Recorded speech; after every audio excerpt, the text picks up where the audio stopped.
kita pada saat ini akan masuk kepada isu-isu yang berkaitan dengan kehidupan, yang berkaitan dengan percabulan, tuntutan hukum, bahkan pelacuran, pernikahan, dan hidup melajang. Dan kita akan pelajari di dalam 1 Korintus 5 ayat 1 Korintus 5 sampai yang ke-7. Kenapa ini banyak sekali tantangan, banyak ujian? Karena memang setan gak suka lihat pernikahan itu bagus-bagus, bahagia-bahagia, damai-damai. Enggak.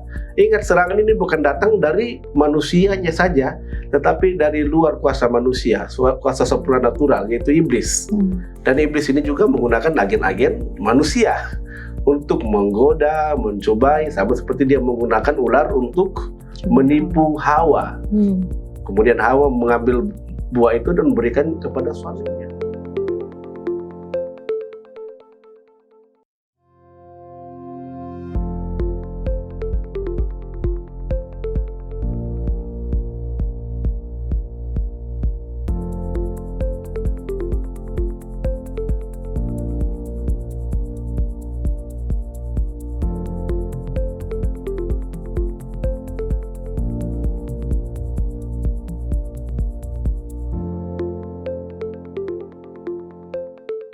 Selamat datang di Diskusi Sekolah Sahabat, diskusi pembelajaran Alkitab yang mendalam untuk menguatkan iman kepercayaan kita kepada Tuhan. Senang sekali bisa terus menemani pemirsa sekalian di dalam pembelajaran Sekolah Sahabat kita, di mana sepanjang triwulan ketiga tahun 2026 ini, kita membahas kitab 1 dan 2 Korintus. Dan terima kasih untuk sahabat-sahabat yang telah datang di studio. Kita akan berdiskusi pelajaran Sekolah Sahabat kita bersama-sama, dan tentunya senang juga kami untuk membacakan komentar-komentar, kesaksian-kesaksian yang telah saudara-saudara tuliskan di kolom komentar YouTube channel Diskusi Sekolah Sahabat. Untuk yang pertama, boleh minta kesediaan dari Norman untuk membacakan. Baik, untuk yang pertama datang dari Bapak Sutrisno Simon. Terima kasih pelajaran dan penjelasan yang sangat menolong lebih mengerti. Inilah baiknya diskusi, banyak masukan, penjelasan yang sangat memberi pengertian sehingga kita bertambah hikmat. Terima kasih tim diskusi, tetap semangat, Tuhan tambahkan hikmat akal budi. Amin. Lalu dari Bapak Jeffrey Simatupang, puji Tuhan, diskusi yang memudahkan kita memahami lebih praktis pelajaran Sekolah Sahabat. Mantap Pop Channel, amin. Dan terakhir dari Bu Roslin, puji Tuhan dan terima kasih untuk penjelasan Sekolah Sahabat, Tuhan memberkati. Amin, puji Tuhan. Selanjutnya, Vanessa. Ada dari Helni Tangkilisan. Shalom Hope Channel, amin untuk pelajaran Sekolah Sahabatnya. Lalu juga ada dari Parulian Sihombing. Amin, terima kasih buat seluruh partisipan yang sudah menjelaskan pelajaran Sekolah Sahabat. Tuhan memberkati kita semua. Lalu ada dari Hendrik Henuk. Terima kasih Pak Pendeta, pelajaran Sekolah Sahabat yang begitu baik dan membantu kita di kelas kita masing-masing. Tuhan Yesus memberkati. Amin, puji Tuhan. Pendeta Antonius, silakan. Baik, yang pertama dari Manalo, Washington. Shalom, terima kasih untuk diskusi Sekolah Sahabat, sehingga semakin mengerti tatanan dan aplikasi hukum Tuhan dalam kehidupan rohani kita dan saya secara pribadi. Salam dari Cirebon, Tuhan Yesus memberkati. Yang kedua dari Tulun Dusun Official Channel. Shalom dan syukur karena saya selalu berkesempatan mengikuti diskusi Sekolah Sahabat ini. Terima kasih. Dan yang ketiga dari Bin Habel Wombay. Shalom untuk semuanya. Perkenalkan, saya Ibu Noilin Pangandaheng dari daerah Misi Nusa Utara, Jemaat Perkumpulan Kolongan BH. Terima kasih untuk pelajaran Sekolah Sahabat pekan ini yang boleh membuat iman lebih kuat. Amin, puji Tuhan. Senang sekali kami bisa mendengar kesaksian-kesaksian dari sahabat-sahabat yang selalu setia mengikuti program Diskusi Sekolah Sahabat, baik di media sosial ataupun melalui televisi Hope Channel Indonesia. Dan teman-teman yang sulit akses kepada buku Sekolah Sahabat kita, namun rindu untuk belajar bersama dengan kami, langsung saja hubungi nomor call center Hope Channel Indonesia atau Hotline Care dari Hope Channel Indonesia dan katakan saya rindu untuk mendapatkan buku Sekolah Sahabat, dan kami akan mengirimkan buku Sekolah Sahabat yang seperti di tangan saya ini secara cuma-cuma kepada Anda di wilayah negara Indonesia. Pelajaran kita masuk di pelajaran keempat. Dan setelah kita belajar di beberapa pekan lalu atau beberapa pelajaran lalu mengenai hal yang diungkapkan oleh Rasul Paulus mengenai perpecahan di dalam jemaat. Kita pada saat ini akan masuk kepada isu-isu yang berkaitan dengan kehidupan, yang berkaitan dengan percabulan, tuntutan hukum, bahkan pelacuran, pernikahan, dan hidup melajang. Dan kita akan pelajari di dalam 1 Korintus 5 ayat 1 Korintus 5 sampai yang ke-7. Dan kita akan membahas bagaimana Paulus berupaya mengatasi dosa ini di dalam jemaat dan pelajaran apa yang bisa kita dapatkan untuk kita di hari ini. Setiap hari, miliaran pesan dikirim ke seluruh dunia. Pesan yang menghubungkan keluarga, sahabat, rekan kerja, dan komunitas. Meski caranya berubah, tujuan komunikasi tetap sama. Menyampaikan pikiran, perasaan, dan sesuatu yang penting untuk didengar. 2000 tahun yang lalu, Rasul Paulus juga melakukan hal yang sama. Ketika ia tidak dapat hadir secara langsung, ia menulis surat. Surat-surat yang bukan sekedar korespondensi biasa, tetapi pesan ilahi yang terus berbicara kepada umat Tuhan hingga hari ini. Salah satu penerima surat Paulus adalah jemaat di Korintus, sebuah kota yang makmur, modern, dan berpengaruh pada zamannya. Namun di balik kemegahannya, Korintus juga dipenuhi perpecahan, kebingungan rohani, kompromi moral, dan berbagai tantangan yang mengancam iman orang percaya. Menghadapi semua itu, Paulus tidak menawarkan solusi yang rumit. Ia terus mengarahkan jemaat kepada satu pusat yang sama, Yesus Kristus yang disalibkan. Di tengah konflik, kebanggaan manusia, dan kelemahan rohani, Injil tetap menjadi jawaban yang mengubah kehidupan. Melalui surat 1 dan 2 Korintus, kita akan menemukan bagaimana kasih karunia Tuhan bekerja dalam gereja yang tidak sempurna, dan bagaimana Injil membentuk kehidupan serta kesaksian setiap orang percaya. Yesus segera datang.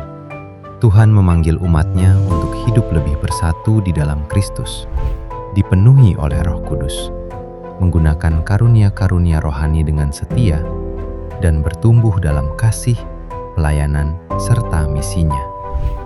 Inilah saatnya untuk berpegang teguh dan setia pada pesan salib. 1 dan 2 Korintus, intisari kehidupan dan kesaksian Kristen.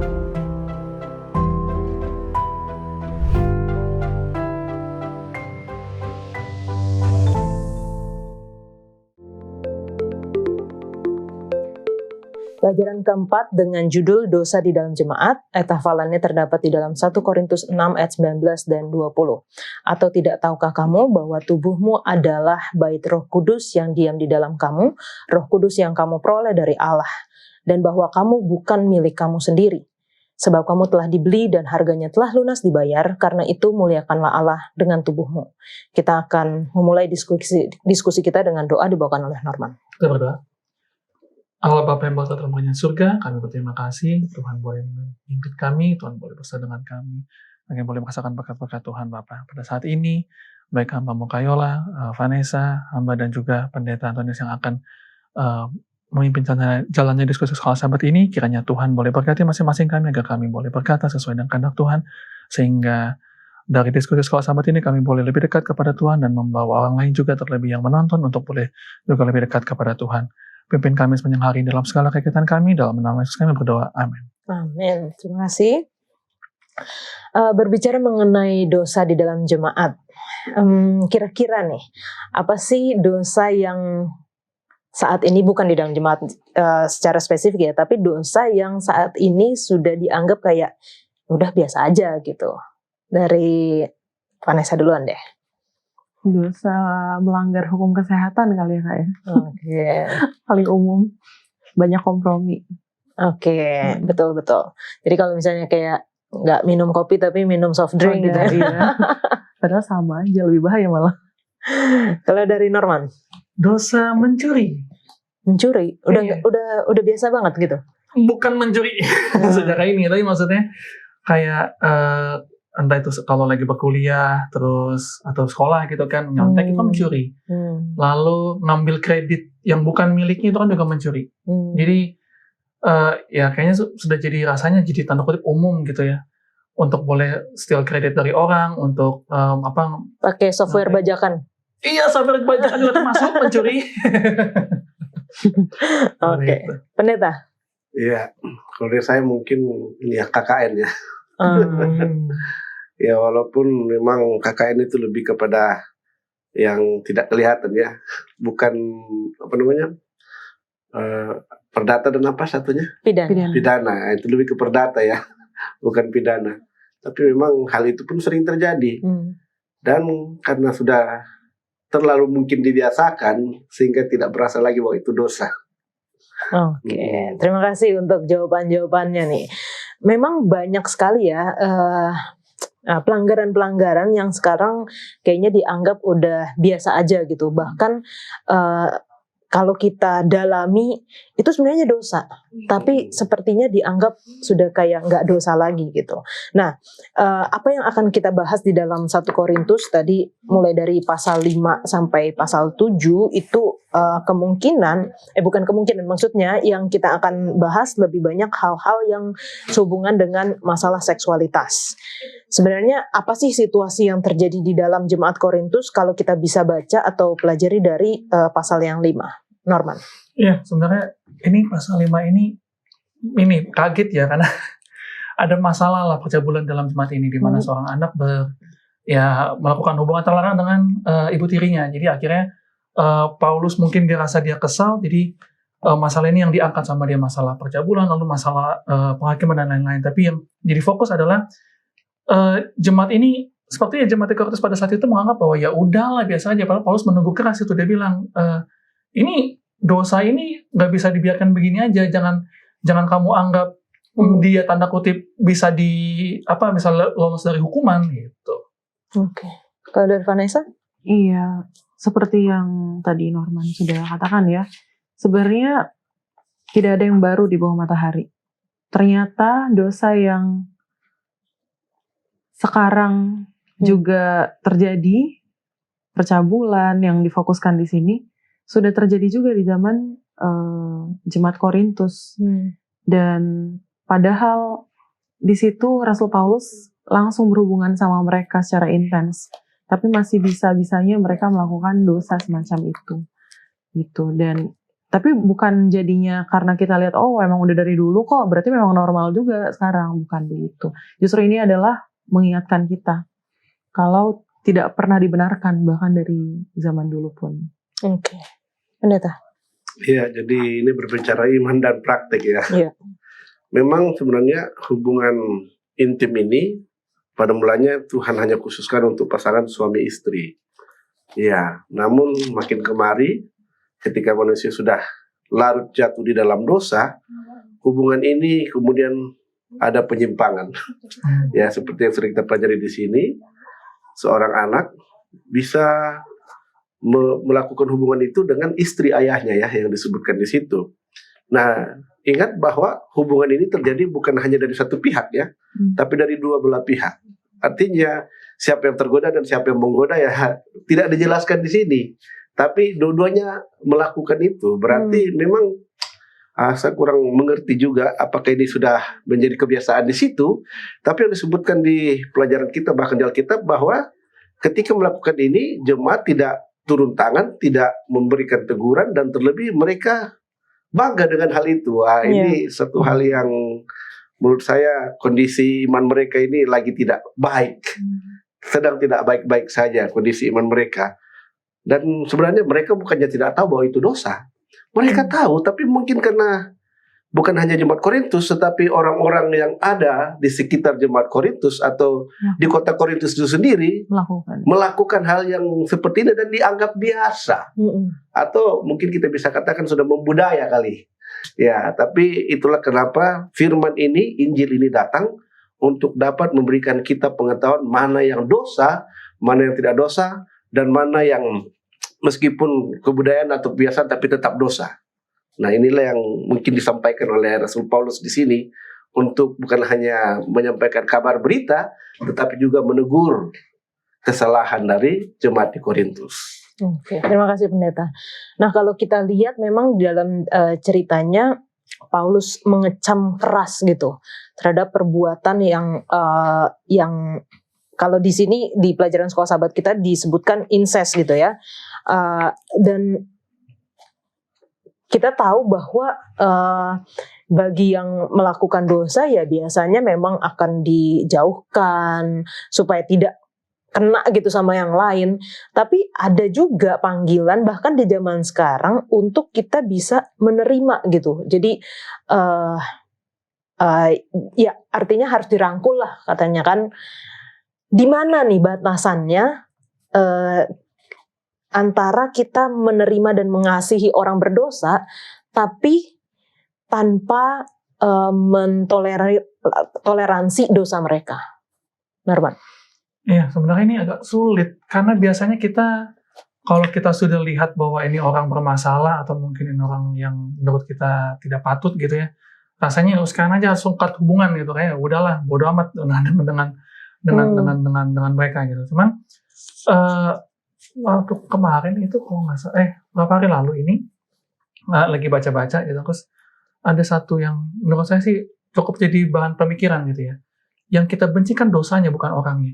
Jadi dalam artian orangnya nggak masalah, mau kita temenan sama mereka oke, tapi jadi ada batasan bahwa ya pokoknya kita cukup batas sampai di sini. Jadi teman gitu, tidak lebih untuk mengikuti gaya hidupnya, tidak lebih untuk ininya, justru lebih kalau emang sudah berteman dan apalagi ya sudah bersahabat itu harus dikasih tahu berulang-ulang, jangan. Kalau bisa, tapi kalau secara prinsip ya kitanya harus tahu batasan mana sampai kita boleh berteman sama mereka. Contoh, kalau gaya hidupnya suka party segala macam ya kita nggak usah ikutan. Biasanya orang yang dikasih tahu ini dia akan mengerti, oh dia memang nggak sampai di situ gitu. Iya, benar. Harus bijak sih ya Kak dalam membatasi pergaulan. Berteman boleh, tetap jaga hubungan baik. Karena kita tidak tahu bagaimana Tuhan mengubahkan seseorang. Bisa jadi kita memang last resort-nya orang itu. Kita tidak tahu. Dengan kita langsung putus hubungan, menjauhi orangnya, bagaimana kita bisa mau Tuhan pakai untuk menjangkau dia gitu kan. Kita ketahui dosanya, kita tahu itu salah, batasnya di situ. Tapi hubungan personal kita dengan orang itu, komunikasi kita, tetap dijaga dengan baik. Karena ya begitu, kita juga tidak tahu kapan Roh Kudus itu akan bekerja dalam hatinya gitu kan. Terus menerus sebenarnya bisikan itu pasti ada dalam hatinya. Tapi kita tidak tahu pada saat kita menyerah, ternyata di situ dia baru mau mengulurkan tangan untuk menyambut pertolongan, kan kita nggak tahu gitu. Jadi tetap harus di-maintain personal relation-nya. Oke. Pendeta. Oke. Jadi dosa itu seperti penyakit menular. Ya. Kenapa dibilang penyakit menular? Ya tidak kelihatan kan, tapi bisa menular. Dan pada zaman bangsa Israel, untuk mereka yang terkena penyakit tertentu seperti contoh kusta, maka ada masa mereka dipisahkan dari perkemahan. Tujuannya adalah karantina.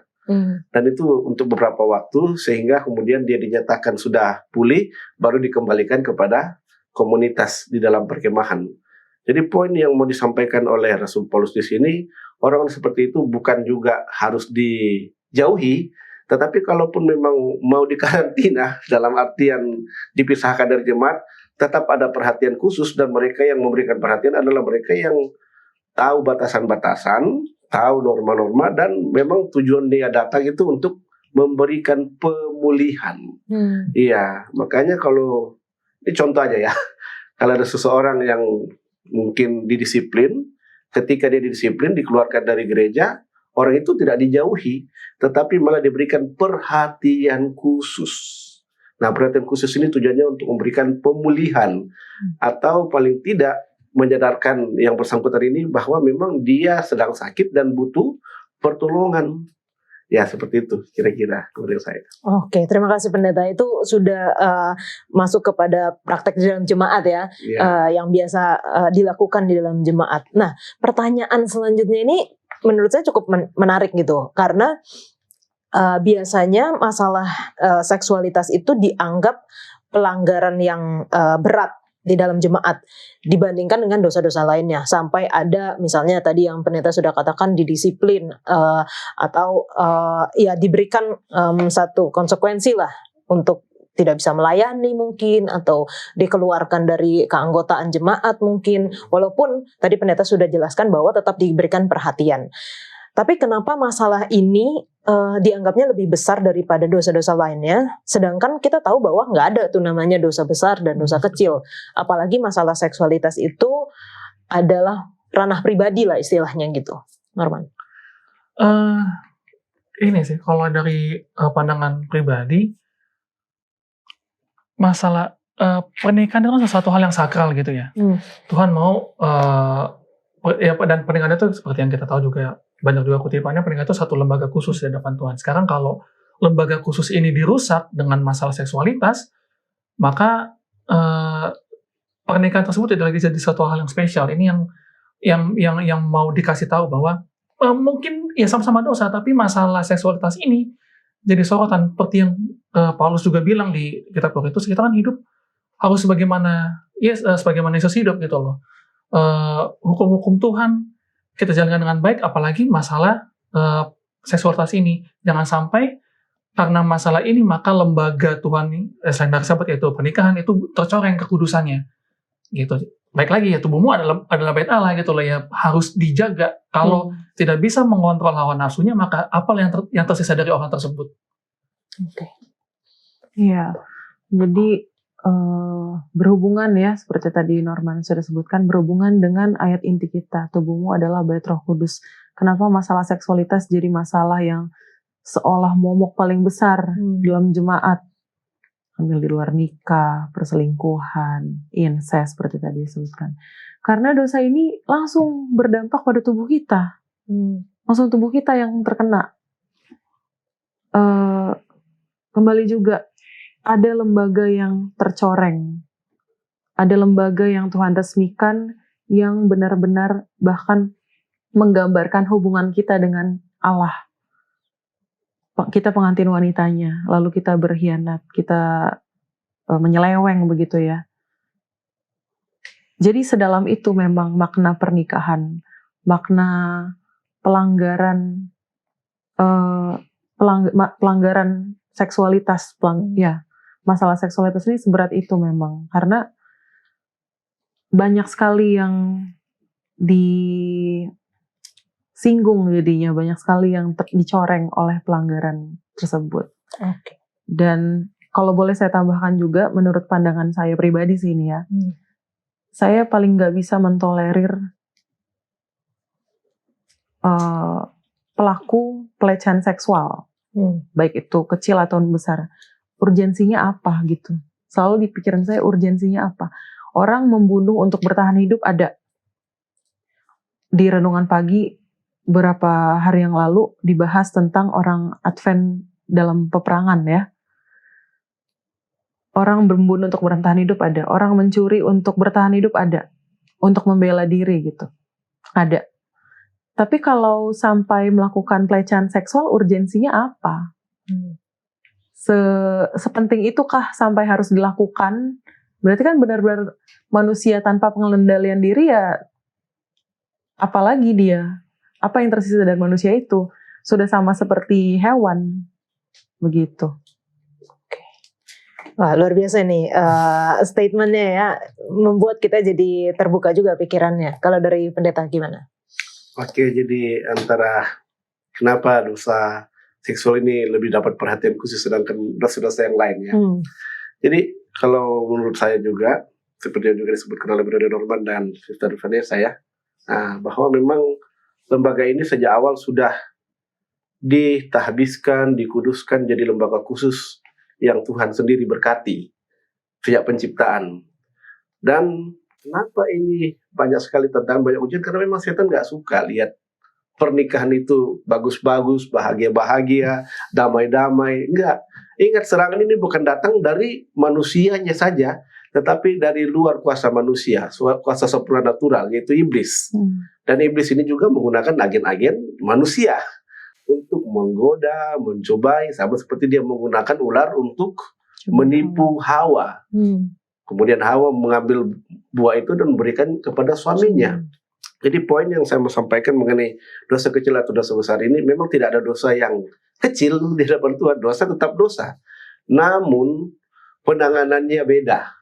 Ya, seperti yang disampaikan tadi ya, bahwa dosa pelanggaran hukum ketujuh, ya ini kan hukum ketujuh hanya menyebut tentang perzinahan ya. Artinya sesudah menikah dan dia pergi dengan laki-laki atau perempuan yang lain, itu zina. Nah, yang saya lihat di sini sepertinya dosa sebelum menikah. Iya, yang disebut dengan fornication kalau dalam versi bahasa Inggris, sedangkan yang berzina, yang sudah menikah itu adultery. Jadi perbedaan antara fornication dengan adultery lebih kepada orang yang muda yang belum menikah melakukan percabulan. Yang disebut berulang-ulang di sini kan percabulan. Artinya belum waktunya untuk dia lakukan itu dan bukan dengan pasangannya. Makanya hal ini dianggap dosa dan ya memang lebih berat kalau di dalam pernikahan ya, karena ada sumpah yang sudah diucapkan baik kepada pasangan, di hadapan jemaat dan di hadapan Tuhan. Dan yang menjadi concern Rasul Paulus ini adalah jemaat Korintus membiarkan hal itu tumbuh subur tanpa ada tindakan. Ini yang menjadi concern. Nah, jadi tegurannya bukan kepada yang melakukan kesalahan, tetapi kepada sistem penjaga aturan di dalam jemaat ini yang sedang diberikan perhatian khusus atau teguran khusus dari Rasul Paulus.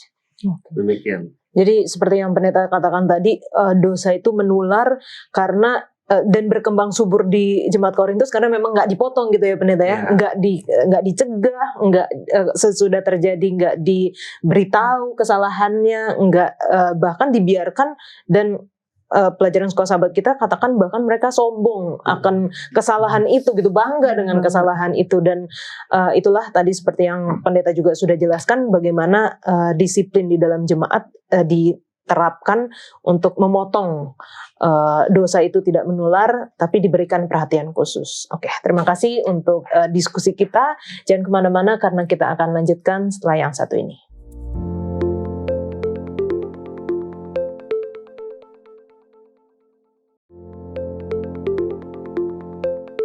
Dalam 1 Korintus 5 ayat 9 dikatakan, dalam suratku telah kutuliskan kepadamu supaya kamu jangan bergaul dengan orang-orang cabul. Lalu kalau kita baca selanjutnya, seperti keras sekali apa yang Paulus katakan bagi pelanggaran ini, dan hukuman keras ditulis Paulus untuk pelanggaran dalam pasal 5 ini. Bagaimana kita dapat memahami dan mempraktekannya di dalam jemaat yang sekarang, karena ya kita tahu saja di dalam prakteknya walaupun pendeta katakan dikasih perhatian lebih, tapi seringkali yang didisiplin itu bahkan sakit hati dan nggak mau gereja lagi gitu. Norman. Iya, ini sebenarnya Paulus keras dan jelas sih ini mengenai ini. Dari ayat 9, 1 Korintus 5 ayat 9 sampai ke 13, apalagi di ayat 11. Tetapi yang kutuliskan kepada kamu ialah supaya kamu jangan bergaul dengan orang yang sekalipun menyebut dirinya saudara adalah orang cabul, kikir, penyembah berhala, pefitnah, pemabuk, atau penipu. Dengan orang yang demikian janganlah kamu sekali-sekali makan bersama-sama. Yang jadi poinnya di sini adalah, kalaupun udah dibilang istilahnya gitu ya, satu-satu anggota jemaat gitu ya, tapi kalau dia masih melakukan hal percabulan tersebut, itu yang harus di-cut, yang harus dikasih tahu, yang harus di-stop. Supaya jangan masalah ini seperti masalah di Korintus itu malah jadi bangga dengan kesalahan mereka, malah jadi ya udahlah biasa, ini udah biasa kok, udah budaya di sini. Satu hal yang harus dikasih tahu atau yang harus diperhatikan adalah Paulus bilang seperti ini atau mau menuliskan seperti ini, mau kasih paham orang-orang yang anggota jemaat kita justru yang lebih harus lebih keras kepada mereka, harus lebih paham. Karena kenapa? Ya mereka sudah tahu kebenaran nih. Mereka sudah tahu kebenaran, mereka sudah banyak dapat masukan juga dari rasul-rasul, tapi kalau masih berbuat hal yang sama, ya cut aja lebih baik. Tapi Dengan catatan, orang-orang yang kita sebut anggota jemaat ini yang sudah mengenal Tuhan, lalu mereka tahu mereka bersalah dan mau dihukum, mereka juga harus mengerti hukuman yang diberikan kepada mereka bukanlah hukuman karena karena benci, karena orang benci sama mereka, karena orang kesel sama mereka, enggak. Tapi hukuman yang diberikan adalah hukuman supaya mereka mengerti. Kamu sudah dimerdekakan, jangan kamu berbuat seenak-enaknya. Kamu sudah dibebaskan dari belenggu dosa, jangan kamu malah berbuat lebih seenak-enaknya lagi. Jadi hukuman ini harus dilihat sebagai ini tanda kasihnya. Kamu berdosa, ya kamu dihukum fair. Harus fair. Kamu berdosa, kamu dihukum. Itu juga yang sudah pendeta sebutkan sebelumnya, ketika dalam masa pengasingan atau masa hukuman itu, tugas anggota jemaat adalah datang untuk menghibur dia, datang untuk menyembuhkan dia, datang untuk membantu dia melewati ini agar dia jangan rasa bahwa ya udahlah karena saya berdosa udah saya keluarlah dari gereja, saya nggak mau lagi lah menyembah Tuhan, saya nggak mau gini. Nah, tetap dikuatkan di mana supaya dia mau berubah. Dia punya turning point, kita punya tujuan adalah supaya orang ini mau bertobat. Vanessa? Iya. Jadi memang berat untuk memutus hubungan memberikan disiplin kepada salah satu anggota, apalagi kita sebenarnya kekerabatannya dekat, akrab gitu. Tapi bagaimanapun ini adalah wujud kasih agar dia tidak merasa apa yang dilakukannya itu benar dan malah makin jauh lagi. Jadi sebelum terlalu jauh dihentikan, dikasih biar dia rasakan konsekuensinya. Lalu ada juga justru orang yang pada saat bersalah dan tidak ada respon apa-apa dari jemaat malah merasa tidak dipedulikan jadinya. Jadi ini adalah bentuk kepedulian sebenarnya dengan jemaat mengetahui pelanggarannya, dengan dia sudah bersalah lalu disiplin, itu adalah bentuk kepedulian jemaat justru. Jangan sampai yang bersangkutan jatuh semakin dalam karena dia rasa aku lakukan ini juga nggak masalah kok, nggak ada bedanya aku lakukan atau tidak, toh nggak ada pengaruhnya apa-apa, nggak ada konsekuensinya apa-apa, ya udah biar aja aku sekalian jatuh makin dalam, sekalian aja aku hilang gitu. Ada yang seperti itu. Jadi bentuk disiplin di sini dalam jemaat ini adalah merupakan suatu bentuk kepedulian dan kasih justru. Tapi ya sekali lagi pada saat sudah didisiplin bukan artinya putus hubungan. Mungkin mereka didisiplin misalnya tidak bisa ambil bagian gitu ya, tidak bisa. Tapi bukan artinya jemaat selesai juga tugasnya di situ. Justru semakin harus dijangkau, semakin harus dirangkul, ditanyakan keadaannya, bagaimana kabarnya, gitu sih Kak. Dan memang kalau misalnya kita lihat secara pandangan positifnya ya, tadi seperti yang Vanessa katakan, memang ya itu adalah bentuk kasih, bentuk kepedulian. Tapi bagi orang yang mendapatkan disiplin itu kadang-kadang ada mungkin rasa ketidakadilan atau merasa dipermalukan seperti itu. Jadi mungkin ya caranya memang harus tepat juga. Dan kalau paling tidak yang saya tahu dilakukan biasanya ada tim pencari fakta dulu gitu ya. Jadi harus kita tahu atau majelis jemaat tahu fakta dari kedua belah pihak gitu. Misalnya ada yang berselisih atau apa. Jadi bisa mengambil keputusan yang tepat dan yang adil. Mungkin seperti itu ya Pendeta. Gimana dalam prakteknya? Iya, jadi dalam kisah di Korintus ini memang yang melakukan kesalahan itu ketahuan. Iya. Dan saya percaya mungkin ada juga yang concern sehingga melaporkan hal ini kepada mungkin pertama ke jemaat, tapi mungkin jemaat seperti kurang memperhatikan dan hal ini sampai kepada Paulus. Dan Paulus lah kemudian menulis surat ini dan memberikan teguran yang kita bisa bilang sebagai teguran keras. Nah, dalam pengalaman saya sebagai pelayan Tuhan dan pendeta, Saya juga sempat melakukan pendisiplinan ke beberapa anggota dengan hal yang melanggar hukum yang ketujuh ini. Dan memang hal ini perlu dilakukan untuk pertama melindungi jemaat, yang kedua agar tidak membuat jemaat ini resah, karena hal ini meresahkan sebenarnya di dalam jemaat. Dan yang ketiga ini menolong yang bersalah ini supaya tahu kesalahannya. Dan selama pengalaman saya memang ketika yang bersangkutan ini diberikan disiplin dan diberikan perhatian khusus, jemaat jadi diberkati. Kenapa? Ingat, penghalang untuk jemaat menerima berkat karena ada dosa. Sama seperti dosa Akan ya, membuat bangsa Israel kalah terus, bahkan bukan cuma kalah, banyak anggota Israel itu dalam peperangan itu mati, dibunuh. Jadi karena dosa Akan. Dan hal ini juga sama seperti di dalam jemaat, satu orang yang berbuat dosa tapi sangat berpengaruh untuk jemaat tersebut.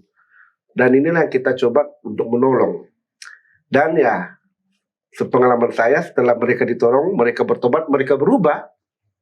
Bukan hanya jemaat yang diberkati, tapi keluarga yang bersangkutan juga dipulihkan dan diberkati. Nah, itulah mengapa penting kita mengikuti caranya Tuhan, bukan cara manusia. Oke, terima kasih Pendeta untuk penjelasan dan juga pengalamannya ya. Kita masuk atau kita pindah ke pasal yang ke-6. Di sini ada yang Paulus seperti menunjukkan ketidaksenangannya. Nah, kalau dalam buku Sekolah Sahabat kita dikatakan Paulus tidak senang melihat anggota jemaat membawa satu perkara ke pengadilan sipil. Kalau kita baca di 1 Korintus 6 secara spesifik, mana sih ayat yang merujuk pada tafsiran ini dan bagaimana aplikasinya di zaman sekarang? Norman. Ini menarik karena di 1 Korintus pasal 6 ini ada beberapa ayat sebenarnya, tapi yang paling saya highlight itu ada di 1 Korintus 6 ayat yang keempat. Sekalipun demikian, jika kamu harus mengurus perkara-perkara biasa, kamu menyerahkan urusan itu kepada mereka yang tidak berarti dalam jemaat. Jadi maksudnya begini, kalau yang saya tangkap ya dari apa yang Paulus katakan,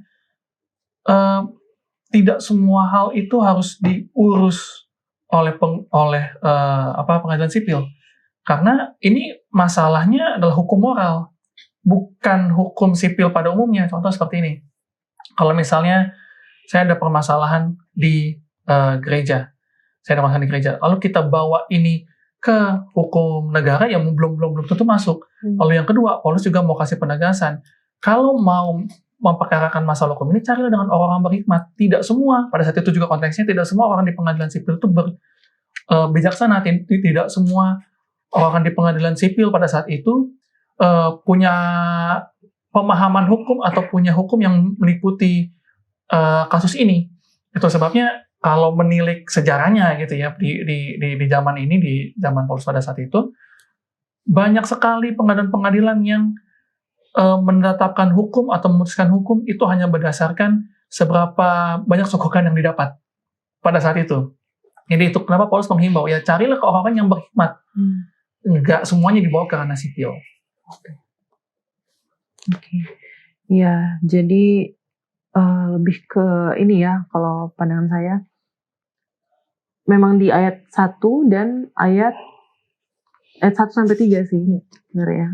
Ayat 1-3, apakah ada seorang di antara kamu yang jika berselisih dengan orang lain berani mencari keadilan kepada orang-orang yang tidak benar dan bukan pada orang-orang kudus? Atau tidak tahukah kamu bahwa orang-orang kudus akan menghakimi dunia? Dan jika penghakiman dunia berada dalam tangan kamu, tidakkah kamu sanggup untuk mengurus perkara-perkara yang tidak berarti? Tidak tahukah kamu bahwa kita akan menghakimi malaikat-malaikat? Jadi apalagi perkara-perkara biasa dalam hidup kita sehari-hari. Ini menunjukkan kalau memang sebenarnya kehidupan jemaat itu adalah harus jadi standar.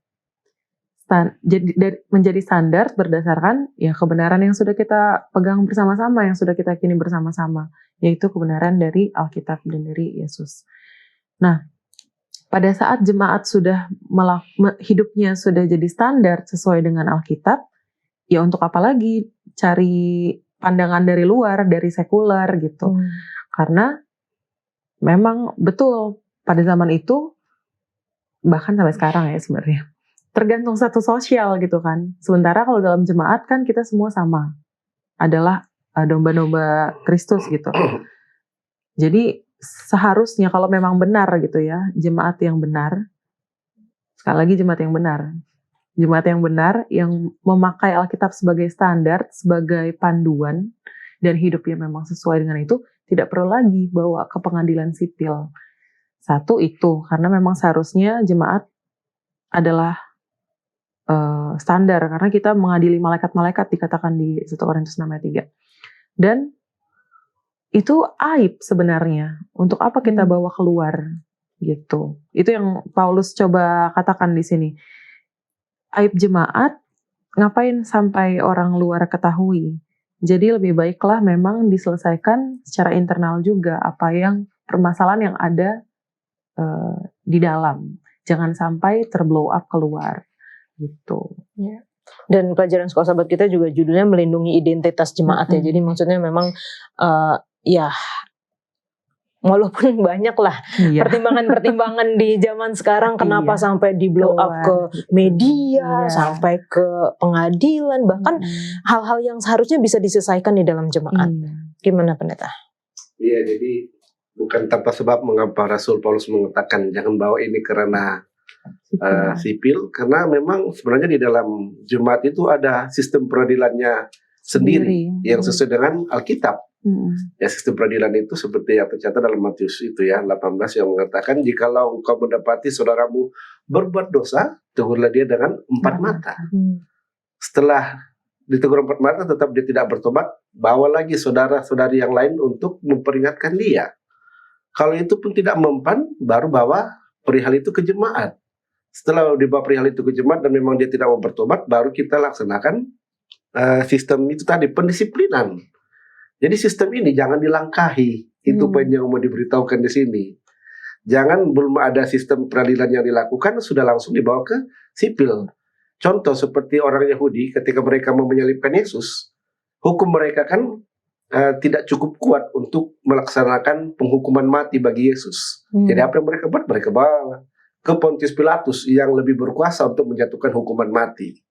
Nah, tapi mereka sudah melakukan semua yang mereka bisa lakukan agar Yesus kemudian mau disalibkan.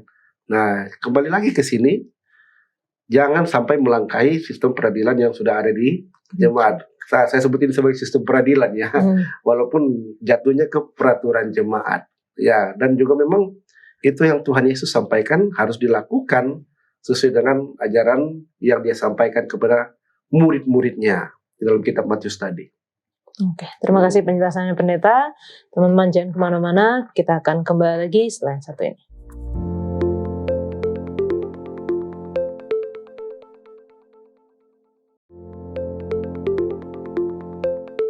Dalam 1 Korintus 6 ayat 12 dan 13 dikatakan segala sesuatu halal bagiku, tetapi bukan semuanya berguna. Segala sesuatu halal bagiku, tapi aku tidak membiarkan diriku diperhamba oleh suatu apapun. Makanan adalah untuk perut dan perut untuk makanan, tetapi kedua-duanya akan dibinasakan Allah. Tetapi tubuh bukanlah untuk percabulan, melainkan untuk Tuhan dan Tuhan untuk tubuh. Langsung ke pendeta, apa sih maksud dari ayat ini? Baik, jadi tanggapan saya mengenai 1 Korintus 6 ayat 12 dan 13 ini berbicara tentang tubuh untuk Tuhan dan Tuhan untuk tubuh. Ini kembali mengingatkan kepada penciptaan ya. Ketika manusia terciptakan itu dengan tangannya sendiri dia bentuk tubuh manusia. Setelah dibentuk tubuh manusia, dia hembuskan nafas hidup, maka jadilah makhluk yang hidup. Jadi dengan kata lain, Tuhan mau tubuh manusia ini digunakan untuk memuliakan Dia yang adalah pencipta, bukan sekedar untuk memenuhi keinginan daging kita. Ya, dan dalam hal ini seperti yang disebutkan perut dan lain-lainnya itu, yaitu berbicara tentang keinginan daging. Ya, termasuk dengan memuaskan tubuh dengan percabulan. Ingat, ketika Tuhan memberikan hubungan intim atau yang kita sebut dengan seks, itu pun untuk kekudusan. Ya, kenapa? Itu kudus ketika dilakukan dalam hubungan suami istri atau hubungan pernikahan. Di luar itu, hal yang kudus itu menjadi najis. Atau kata lain dari najis adalah dosa. Nah, setiap kali manusia melakukan hubungan ini di luar pernikahan, dia berbuat dosa. Dan sebenarnya poin yang disampaikan di sini adalah apa yang sudah Tuhan berikan kepada kita manusia, bukan hanya tubuh ini, tapi segala sesuatu itu biarlah kita gunakan sebaik-baiknya untuk Tuhan. Kata lain adalah untuk memuliakan Tuhan, bukan untuk ya sekedar memenuhi sensasi atau ya karena ditantang ya, seperti kembali tadi ditantang oleh budaya setempat. Wah, kalau belum melakukan ini, belum jago, belum melakukan ini, belum mendapat pengakuan, belum melakukan ini, belum ada prestasi. Bukan itu yang mau dikejar sebagai umat Tuhan. Sebagai umat Tuhan adalah untuk memuliakan Tuhan, bukan memuliakan yang lain. Ya. Terima kasih pendeta untuk penjelasannya. Jadi kita harus membaca ayat ini sesuai dengan konteksnya ya.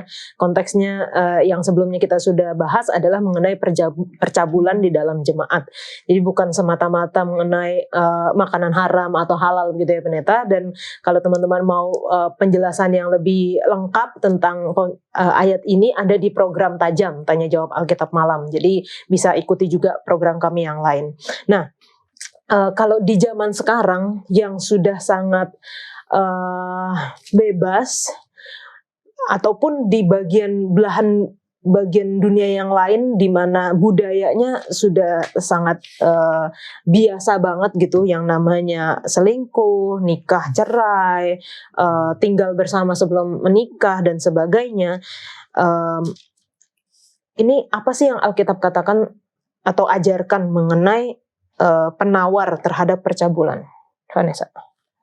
Iya, di dalam 1 Tesalonika 4 ayat 1 sampai 8 ya, dalam buku pelajaran sekolah sahabat kita dibahas mengenai panggilan atau nasihat supaya hidup kudus. Di sini sebenarnya ya jawabannya di sini gitu. Kenapa penawar Alkitab penawar yang diberikan Alkitab terhadap percabulan?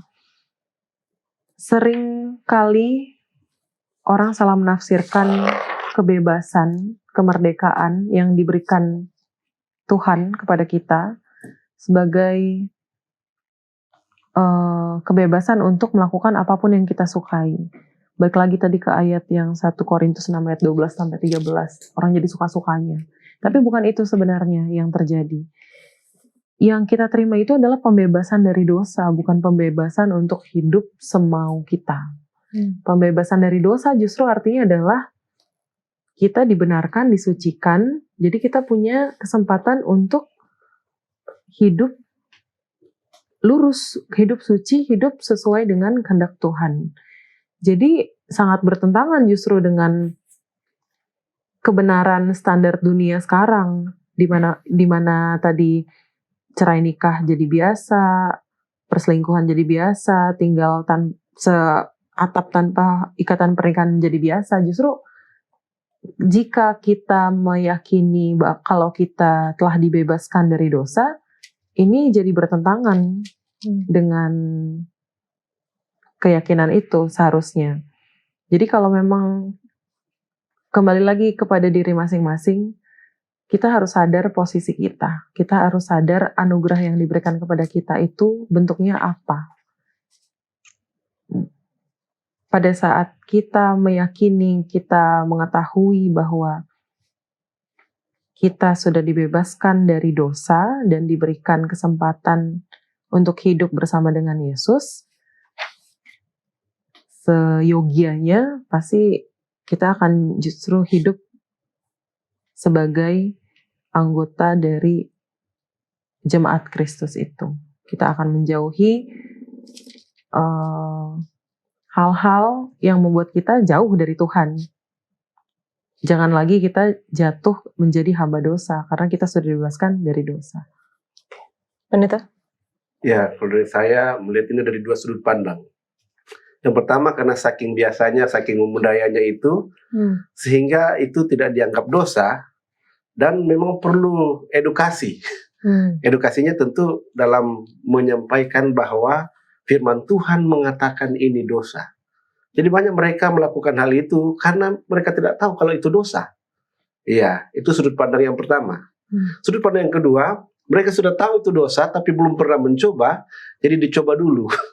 Sehingga ketika dicoba, tidak ada juga yang menegur, tidak ada yang mengingatkan, tidak ada yang memberikan perkataan-perkataan atau nasihat. Oh, berarti ini tidak apa-apa. Itu sebabnya mengapa Rasul Paulus bilang kalian harus tegur, harus peringatkan, harus ditindak itu, jangan dibiarkan. Sehingga yang bersangkutan tahu bahwa ini dosa. Nah, saya pikir sudut pandang yang kedua inilah yang berkaitan dengan pelajaran kita ini. Sehingga memang dosa itu perlu ditegur, sehingga yang berdosa tahu bahwa ini dosa dan berhenti melakukannya. Itu tujuannya. Oke, terima kasih penjelasan pendeta. Ini agak buru-buru nih karena kita masih ada satu pasal lagi yang kita mau bahas, yaitu 1 Korintus pasal yang ke-7. Apa sih poin-poin pelajaran dari Paulus dalam pasal ini, Arman? Ya, secara garis besar memang di dalam pasal 7 ini ada banyak yang dibahas sama Paulus, saking banyaknya sampai 40 ayat. Nah, ini mencakup dua bagian. Yang pertama adalah bagian petunjuk ketika dia menikah dalam sebuah perkawinan, kalau kita bilang. Yang kedua adalah ketika dia hidup melajang. Nah, dalam bagian pernikahan atau dalam perkawinan, Paulus udah jabarin tuh bahwa hidup dalam perkawinan itu ya tubuhnya udah bukan diri sendiri tapi sudah sebagai suami istri gitu kan, sudah harus memahami kalaupun lagi marahan, kalaupun lagi berantem, ya boleh misalkan diri top berdua tapi jangan lama-lama, karena Paulus bilang ada ntar digoda iblis gitu kan. Jadi harus kembali lagi bersama. Banyak step-stepnya, dan juga Paulus juga menyatakan bahwa percabulan itu kan pernikahan itu untuk menghindari salah satu dari percabulan, dari masalah seksualitas. Nah, di lain sisi Paulus juga ingatkan ya kalau belum menikah ya bagaimana, ya udah hidup lurus saja sebagaimana Paulus, harus bisa menahan diri dan tahu bahwa baik lagi nih Paulus mau kasih basisnya sebenarnya ada di ayat sebelumnya, di ayat 1 Korintus 6 ayat yang ke 17. Tapi siapa yang mengikatkan dirinya pada Tuhan menjadi satu roh dengan dia. Jadi Paulus mau kasih penegasan di ayat 7 ini, di pasal 7 ini, bahwa ketika hidup melajang ya harus sadar diri bahwa tubuh kita ya bait Allah, punya Tuhan. Jangan sampai jadi tergoda malah untuk melakukan hal-hal yang lain yang menjurus pada masalah percabulan tersebut. Jadi secara garis besar sih seperti itu di pasal yang ke-7. Oke, jadi kita bisa lihat bahkan secara praktikal ya. Jadi nasihat-nasihat Paulus ini secara praktikal baik ketika hidup menikah maupun ketika hidup melajang. Pendeta. Oke, jadi pemahaman tentang apa yang ada di pasal 7 ini, bagaimana Rasul Paulus mengatakan kita, ya khususnya mereka yang dipanggil Tuhan, mereka harus berada di posisi sebelum mereka lebih jauh mengenal Tuhan, dan di posisi itu mereka gunakan untuk memuliakan Tuhan. Saya kasih contoh. Seseorang yang ketagihan dengan satu apapun itu dia mulai ketagihan ketika dia pertama merasakan sensasi atau nikmatnya satu hal tersebut. Saya tidak mau sebutkan apa-apa itu, tapi ini berlaku secara umum ya. Ketika ada pengalaman pertama, dan pengalaman pertama itu bikin ketagihan. Jadi Rasul Paulus mengatakan kalau memang kalian belum pernah menikah, iya, dan mau tetap memposisikan diri untuk tetap setia dengan posisi itu dan mau menginjil, ya tidak usah menikah. Ya, karena belum pernah merasakan nikmatnya menikah, belum merasakan ketagihan hubungan suami istri, sehingga Rasul Paulus katakan tidak usah menikah. Artinya kalian bisa menahan diri kan selama ini, pasti kalian juga bisa menahan diri ke depannya. Kira-kira seperti itu yang saya tangkap. Ya. Tapi selanjutnya adalah kalau misalnya tidak bisa menahan diri, ya mendingan nikah aja gitu ya. Oke, terima kasih. Nah, kalau kita baca ayat 25, dikatakan di sini, jadi ini sudah masuk kepada yang hidup melajang gitu ya. Di ayat 25 dikatakan di sini sekarang tentang para gadis. Atau aku baca dari ayat 24 dulu ya. Saudara-saudara, hendaklah tiap-tiap orang tinggal di hadapan Allah dalam keadaan seperti pada waktu ia dipanggil. Lalu ayat 25, sekarang tentang para gadis. Untuk mereka, aku tidak mendapat perintah dari Tuhan, tetapi aku memberikan pendapatku sebagai seorang yang dapat dipercayai karena rahmat yang diterimanya dari Allah. Ayat 26, aku berpendapat bahwa mengingat waktu darurat sekarang adalah baik bagi manusia untuk tetap dalam keadaannya. Nah, ini tuh maksudnya apa sih? Kenapa di ayat 25 secara spesifik spesifik kepada perempuan atau para gadis, dan apa yang dimaksud dengan waktu darurat di ayat 26? Norman? Ya sejujurnya aku masih agak kebingungan sih, tapi kalau di ayat 26 mungkin lebih ngerti ya, karena maksudnya waktu darurat tuh pada saat itu memang masalah moral tuh lagi jatuh-jatuhnya gitu loh, lagi rusak-rusaknya, orang kawin mawin, orang selingkuh segala macam jadi umum lah, jadi problem umum. Jadi penekanannya sih kalau aku lihat di ayat 26 itu ya, untuk supaya jangan sampai di waktu-waktu genting seperti itu, jadi mereka ikut jatuh ke dalam masalah percabulan gitu loh. Nah, yang di ayat 25 ini mungkin dari sisi sudut pandang aku sendiri ini mau kasih penegasan gitu ya, karena di ayat sebelumnya dia sudah singgung mengenai janda, dia sudah singgung mengenai wanita mengenai janda, mengenai pernikahan. Di ayat 25 ini dapat special mention kalau dari sudut pandang aku justru mau mengingatkan lagi kepada para gadis untuk lebih hati-hati sih, untuk boleh lebih menjaga dirinya, jangan sampai ya, karena kan biasanya pelaku kejahatan itu didominasi oleh pria, apalagi di zaman dulu tuh pria lebih ya, perang juga dari pria, apa saja dari pria, jadi mau jadi satu hal pengingat lah kepada para gadis. Benar. Ya, saya setuju dengan saudara Norman. Memang para gadis adalah sumber di mana, maksud saya ketika saya katakan sumber ini, memang penampilan seorang gadis pada hakikatnya itu sebagaimana adanya menurut dia. Namun kenapa disebut pria sebagai pelaku? Karena memang pria ini digerakkan secara visual gitu. Hanya dengan melihat bisa terangsang. Nah, sehingga para gadis ini diberikan maksudnya bukan amaran ya, nasihat dari Rasul Paulus untuk sama seperti yang dikatakan saudara Norman, menjaga diri, dan selain itu fokuskan diri pada apa yang perlu dilakukan pada saat itu.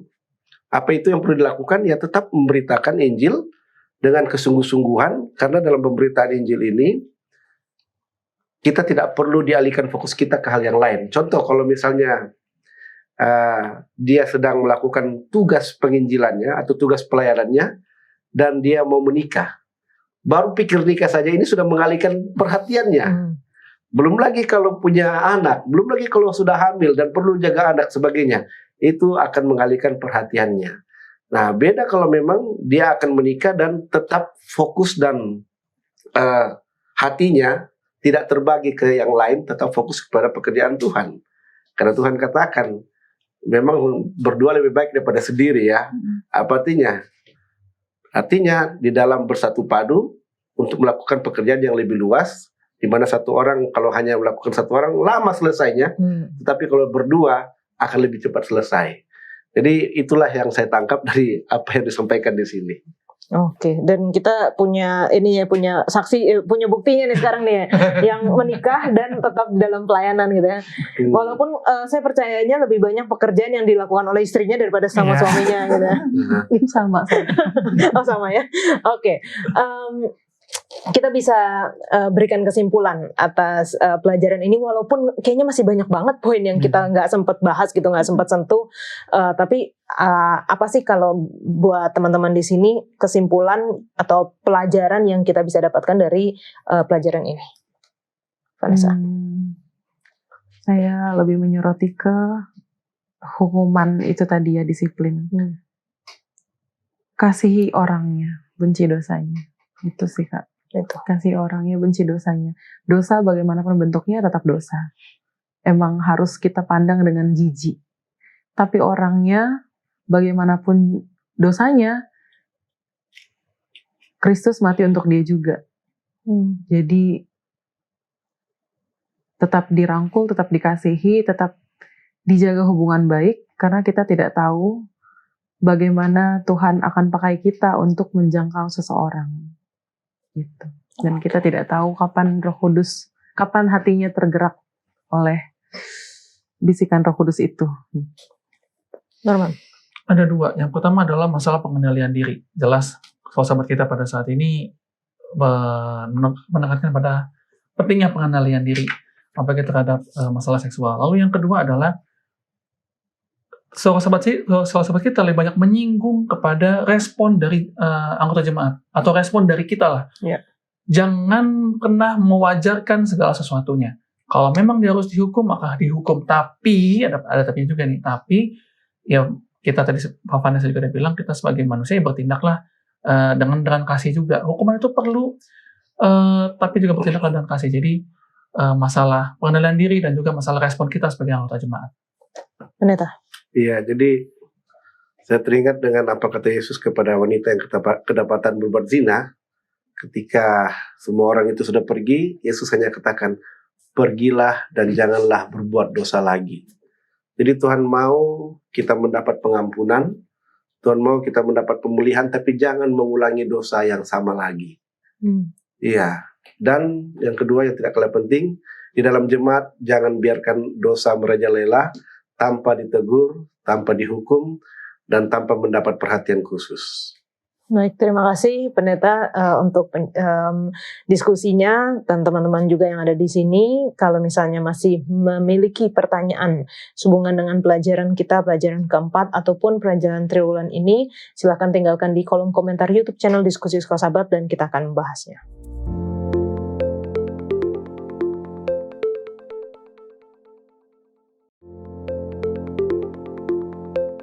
Saat ini kita masuk di dalam sesi tanya jawab bersama dengan Pendeta Raymond Lohonoman. Shalom Pendeta. Shalom Yola. Terima kasih Pendeta sudah memberikan waktu untuk menjawab pertanyaan dari teman-teman yang telah menuliskan di kolom komentar YouTube channel Diskusi Sekolah Sahabat.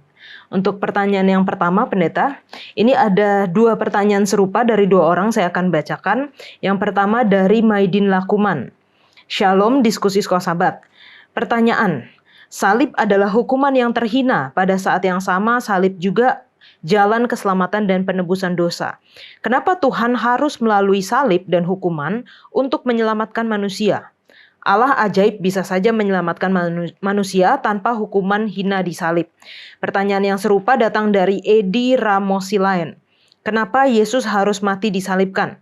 Orang Yahudi setiap tahun ada upacara hari pendamaian dengan penyembelihan hewan, karena kematian penyalipan kurang identik dengan penyembelihan. Silakan Pendeta. Baik, yang pertama kita harus memahami dulu hakikat dosa. Dosa itu dalam konteks Alkitab adalah sesuatu yang buruk. Bukan hanya hina, tetapi itu dipandang sebagai sebuah kutuk bagi mereka yang melakukan.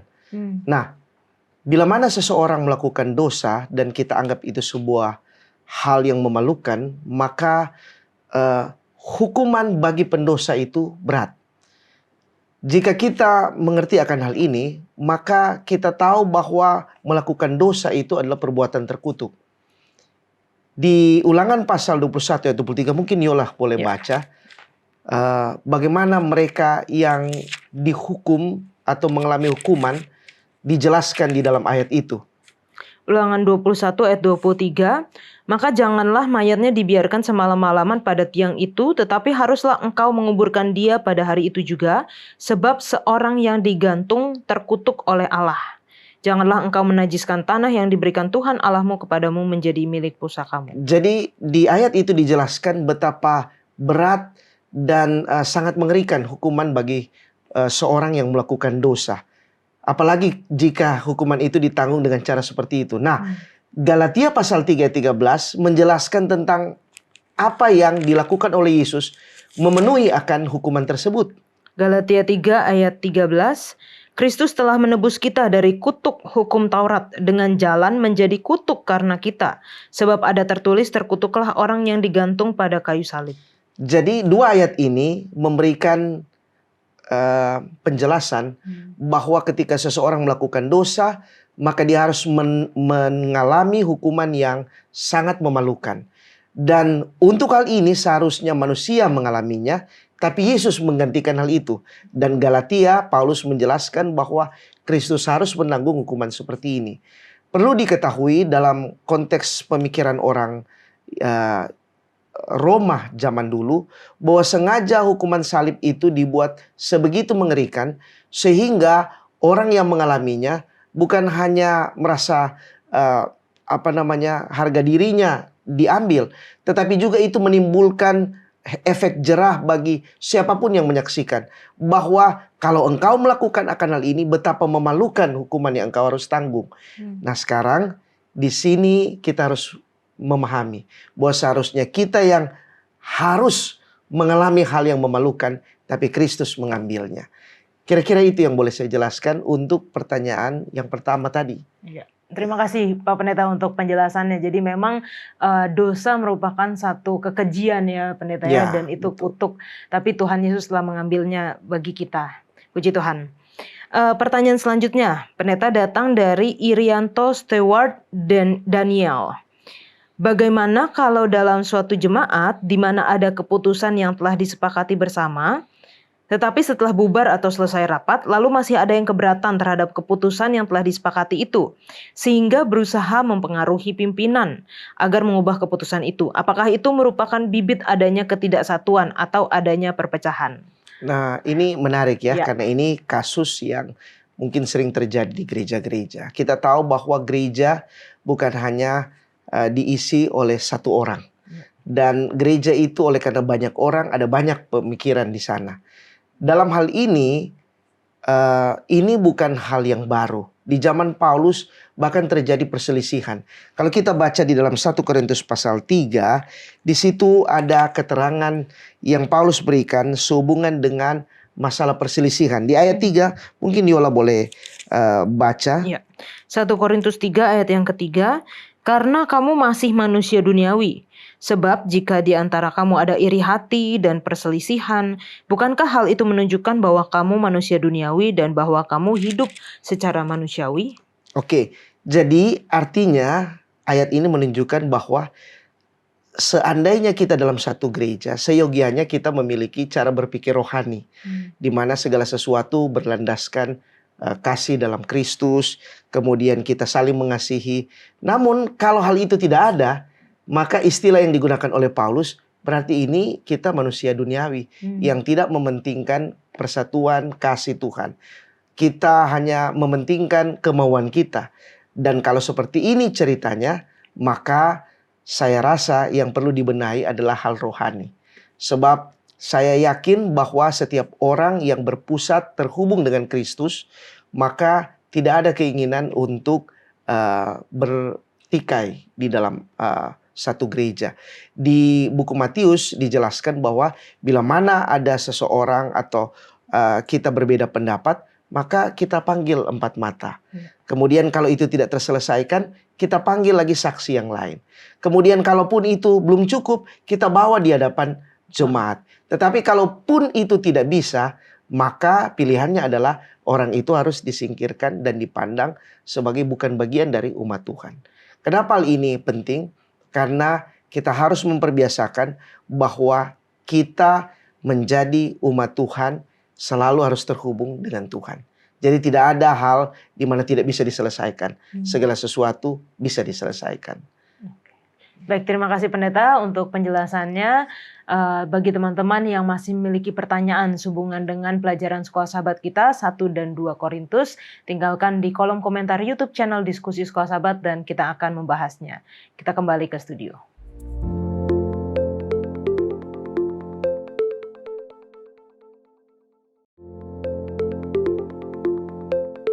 Untuk menutup diskusi kita akan berdoa dipimpin oleh Pendeta Antonius. Kita bersatu di dalam doa.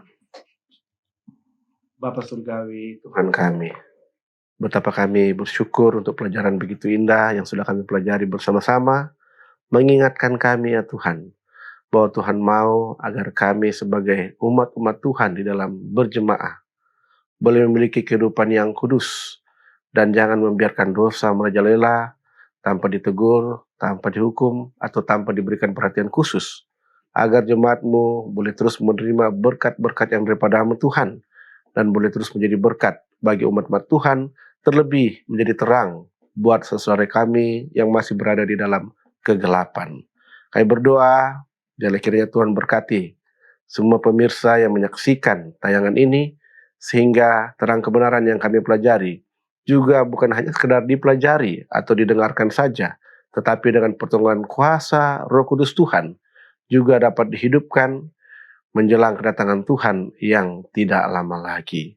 Inilah seluruh doa permohonan kami ya Tuhan. Kami percaya Engkau adalah Allah yang Maha Pengasih, Maha Penyayang, sudah mendengar dan menyempurnakan doa-doa yang kami panjatkan ini. Di dalam nama Putra-Mu yang tunggal Tuhan kami, Tuhan Yesus Kristus, kami sudah berdoa. Haleluya. Amin. Amin. Terima kasih Pendeta Antonius, Norman dan juga Vanessa. Kita sudah berdiskusi bersama dan kiranya pelajaran ini dapat kita aplikasikan di dalam kehidupan kita baik secara pribadi, dalam keluarga dan juga terutama di dalam jemaat. Kita akan bertemu di episode selanjutnya. Tuhan Yesus memberkati.